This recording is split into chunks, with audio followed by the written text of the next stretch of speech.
हिंदुत्व हे मला असं वाटतं हिंदुस्थानातल्या प्रत्येक माणसाचं सर्वस्व असायला हवं. त्याचं माझ्या बाबतीत विचारशील तर हिंदुत्व हा माझा प्राण आहे. जो माणूस हिंदुत्वासाठी झटत आलाय, सोसत आलाय, ते सगळे माझ्या मनात देवाच्या जागी आहेत.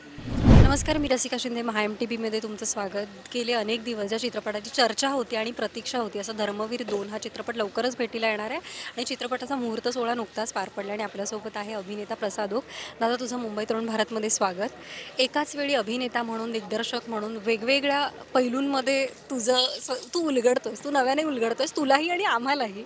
तर पुन्हा एकदा धर्मवीर 2 येतोय, पुन्हा एकदा साहेबांचा नवा प्रवास आम्हाला पाहायला मिळणार आहे. काय सांगशील या प्रवासाबद्दल? मी प्रचंड एक्सायटेड आहे आणि नर्वसही आहे ॲट अ टाईम. कारण जसा एखाद्या चित्रपटाचा दुसरा भाग तेव्हाच येतो जेव्हा पहिल्याला उत्स्फूर्त प्रतिसाद मिळतो, उदंड प्रतिसाद मिळतो. जो धर्मवीर पहिल्या भागाला मिळाला, प्रेक्षकांचं प्रचंड प्रेम मिळालं. पण आता दुसऱ्या भागात जबाबदारीही दुप्पट झाली आहे, याची जाणीव आम्हाला सगळ्यांनाच आहे. आणि ती जबाबदारी खांद्यावर घेऊनच आम्ही याही चित्रपटात काम करू आणि यालाही प्रेक्षक दुप्पट प्रतिसाद देतील अशी आशा वाटते. बरं, मघाशी प्रवीणदाशी बोलताना तो म्हणाला, की तू असा एक नट आहेस, की जो प्रश्न विचारतो.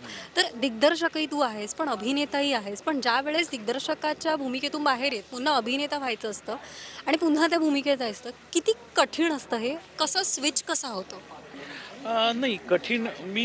जेव्हा मी अभिनेता म्हणून काम करत असतो तेव्हा मी दिग्दर्शकाचा कप्पा पूर्ण बंदच केलेला असतो, की या माणसाला जे हवं आहे दिग्दर्शकाला त्यानुसार मला काम करायचं आहे.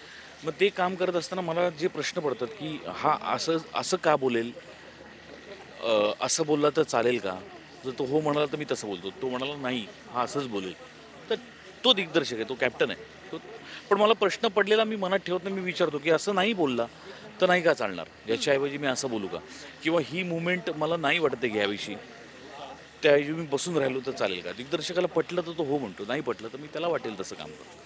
दिग्दर्शक म्हणून काम करताना समोरच्या नटाच्या मनात जे जे विचार येतात, जे प्रश्न येतात, त्याची उत्तरं द्यायला मी बांधील असतो आणि त्याच्यासाठी माझी तयारी असणं गरजेचं असतं. सो जेव्हा मी अभिनेता म्हणून काम करत असतो तेव्हा माझ्यातला दिग्दर्शक मी पूर्ण बाजूला ठेवलेला असतो, त्यामुळे तशी अडचण येत नाही. बरं, या चित्रपटामध्ये साहेबांच्या हिंदुत्वाची गोष्ट उलगडणार आहे. तर हिंदुत्व हे थोडक्यात सांगायचं तुझ्या बाबतीत झालं तर काय असेल? हिंदुत्व हे मला असं वाटतं हिंदुस्थानातल्या प्रत्येक माणसाचं सर्वस्व असायला हवं. त्याचं माझ्या बाबतीत विचारशील तर हिंदुत्व हा माझा प्राण आहे. मी हिंदुस्थानात राहतो, मी हिंदू आहे याचा मला प्रचंड अभिमान आहे, गर्व आहे. आणि जो माणूस हिंदुत्वासाठी झटत आला आहे, सोसत आला आहे, ते सगळे माझ्या मनात देवाच्या जागी आहेत. मग स्वातंत्र्यवीर सावरकर असतील, वंदनीय बाळासाहेब ठाकरे असतील, अ, धर्मवीर आनंद दिघे साहेब असतील, जो हिंदुत्वासाठी झटला आहे, हिंदुत्व मोठं करण्यासाठी, हिंदुत्व जपण्यासाठी ज्यांनी अतोनात कष्ट सोसलेत, प्रयत्न केलेत, त्या सगळ्यांना माझा सलाम आहे, मुजरा आहे. आणि हिंदुत्व हिंदुत्व ही पॅशन आहे, हिंदुत्व प्राण आहे. एकामागून एक तुझे चित्रपट येतात. महापरिनिर्वाण असेल, पठ्ठे बापूराव असेल, जिलेबी, वडापाव, एकामागून एक चित्रपट येतात आणि पुन्हा एकदा प्रेक्षक चित्रपटांकडे, नाटकांकडे वळलेत. या सगळ्या गोष्टीला एक दिग्दर्शक आणि अभिनेता म्हणून कसा पाहतोस? फार फार समाधानाने पाहतो. फार चांगली गोष्ट आहे. मागच्याच वर्षी दिग्दर्शक म्हणून माझा चंद्रमुखी पण सुपरहिट गेला आणि बॅक टू बॅक धर्मवीर आला अभिनेता म्हणून, आणि तोही सुपरहिट गेला. ही अत्यंत समाधानाची बाब आहे. चांगल्या कलाकृतीला लोक प्रतिसाद देतातच देतात. अ, त्यामुळे आणि अत्यंत वेगवेगळ्या चांगल्या कलाकृती येत आहेत.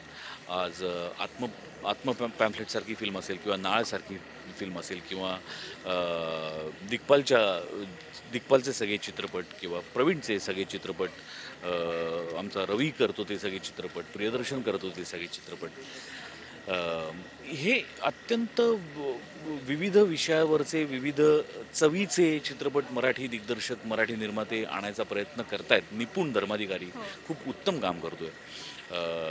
आणि त्याला लोक जे जे चांगलं आहे त्याला लोक प्रतिसाद देत आहेत, ही अत्यंत समाधानाची गोष्ट आहे. प्रवास सुरू होतोय, मुहूर्त पार पडलाय. बऱ्याच गोष्टी आहेत विचारायच्या, पण नक्कीच प्रवास सुरू झाल्यावर पुन्हा गप्पा होतीलच. जाता जाता प्रेक्षकांना काय सांगशील?